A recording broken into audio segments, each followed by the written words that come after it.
Alors oui, c'est une action avec les réfugiés du CADA, du centre d'accueil pour demandeurs d'asile. Il n'y a pas qu'une partie footballistique, il y a aussi une partie tout ce qui est apprentissage de la langue française. Tout ça autour d'exercices de français avec des exercices plutôt ludiques. Ce sont des petits jeux sous forme d'apprentissage de la faune et de la flore, de notre territoire, tout ce qui permet à une meilleure appréhension de l'espace où ils sont. Si tu ne parles pas le français, c'est difficile, tu ne peux pas connaître les règles, ce qu'on ne doit pas faire, ce qu'on doit faire aussi, tout ça. Je suis très impressionné par l'accueil des réfugiés fait par votre club. J'aimerais savoir comment avez-vous réussi à les intégrer au sein du club? Je vous remercie de votre question, je suis très honoré.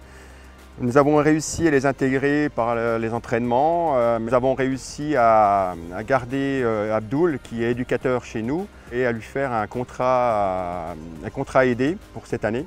Et il sera même en apprentissage BPGEP sur la saison prochaine pour son avenir. Pour moi, le club de foot, c'est pas forcément qu'un seul club de foot où on joue uniquement au football, c'est aussi une instance de socialisation où beaucoup de personnes peuvent se rencontrer, différents acteurs. C'est la France qui m'a accueilli et ils m'ont donné tout.